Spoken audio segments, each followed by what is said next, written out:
You're listening to the VA Claims Authority. I'm Gary, Air Force veteran, VA disability claims strategist, and the guy who got denied, fought back, and won.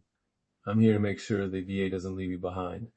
Whether you're filing your first claim or fighting your fifth appeal, this is your briefing. Let's get into it. Hook. Here's the hard truth. It's not always how bad your disability is that loses a TDIU claim.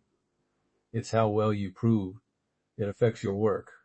I've reviewed packages where the medical evidence is obvious, but the file never ties those limits to real job tasks. The result, denied or remanded. That happens more than you'd think. Promise. By the time we finish, you'll have a clear checklist, sample wording you can use with your doctor and employer, and one immediate action. 2 things to start right now. Download VA Form 21-8940 and request your SSA wage history. Do those 2 things, and you already begin to build a file the VA has to consider seriously. Section 1. Briefing. What TDIU actually is. TDIU stands for Total Disability based on Individual Unemployability. It lets a veteran be paid at the 100% rate when service-connected disabilities prevent them from maintaining substantially gainful employment. There are 2 common paths: a single disability rated 60% or higher, or combined ratings that equal 70% with at least one condition at 40%. Remember, TDIU is about the ability to work, not just symptom severity. And one more important distinction: TDIU is not the same as special monthly compensation. SMC is a separate add-on for very specific needs, like aid and attendance. Don't confuse the 2. Build your TDIU file strictly to show unemployability. Section 2. Evidence Deep Dive. What medical evidence actually convinces the VA? Treating provider notes are the backbone, but notes that only list diagnoses won't cut it. The VA wants functional limitations tied to work tasks. That means your provider should document specifics: how long you can sit, stand, or walk, whether you need unscheduled breaks, concentration and memory limits, tolerance for stress or coworkers, and any required workplace accommodations. Give your doctor sample language. Here's exactly what to ask them to state. Because of service-connected condition, the veteran cannot sustain full-time work. He/she can sit for X minutes, stand for Y minutes, requires Z unscheduled breaks per shift, is limited to low-stress assignments, and cannot tolerate frequent social interaction. Short, specific, and tied to work tasks.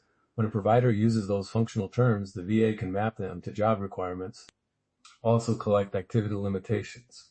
Notes that document trouble with driving, child care, errands, or traction on stairs show how symptoms spill into daily life. Photographs or videos aren't required, but a treatment history that consistently documents these limits is powerful. Section 3. Employment records and SSA history. This is where many packages fall apart. The VA wants objective proof of work capacity over time.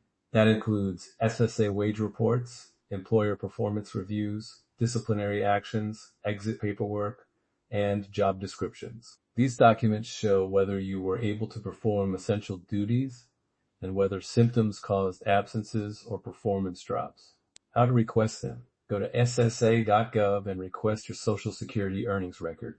The work history shows wages and gaps. Contact prior employers and ask for personnel files, performance reviews, and a signed statement of duties. Use this template line with employers. Please state job title, essential duties, dates of employment, any attendance or performance issues, whether accommodations were provided, and whether the employee could have performed full-time, substantially gainful work. Keep it factual. Dates and duties matter most. When to use medical opinions and DBQs. VA Form 21-8940 starts the application for unemployability. For the medical side, you'll often need a nexus and a functional opinion linking service connection to current work limits. ADBQ can help for some conditions, but private or VA nexus opinions that explicitly map symptoms to job limitations are best. If your treating provider won't write specifics, consider a private, vocational, or medical opinion, especially when your work history is complicated. Step-by-step on forms. 1. Fill out VA Form 21-8,940 completely. List all employment for the last 15 years. Explain absences and performance issues in the remarks. 2. Use VA Form 21-4,138 for statements from you, family, or caregivers describing daily limitations. 3. Obtain employer statements or personnel records. 4. Request a nexus/functional opinion from your treating provider or a private physician. 5. Pull your SSA earnings record and include it in the package. Package and submission strategy. Stitch the story chronologically.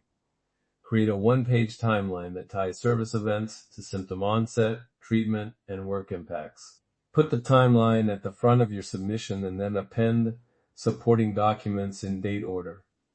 Medical records, employer documents, SSA printout, and medical opinions. The timeline makes it easy for the claims reviewer to connect the dots. Don't make them hunt. C&P pitfalls to avoid. Do not rely on generic, unable to work, lines without specifics. Don't leave large gaps in your employment history unexplained, and avoid unsigned, hand-scrawled employer notes. If a C&P examiner says you can work, but your treating records say otherwise, get a clarifying opinion from your doctor that addresses the examiner's findings directly.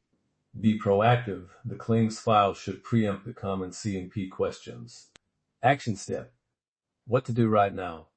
Download VA Form 21-8,940 and start filling Section 2, where you list employment and explain why you left or why performance dropped.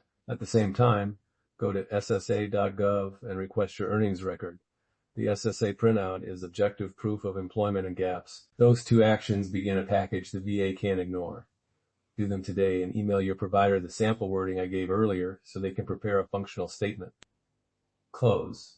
If you want help assembling the package or you need a document review, head to vaclaimsauthority.com. I've got checklists, sample forms, and review options to make sure your file reads like unemployability. If this episode helped you, share with a veteran who needs it and leave a review so others can find the show. That's your briefing. Now go execute. And remember, your service earned this. Don't let paperwork take it from you. The VA won't tell you this. I will.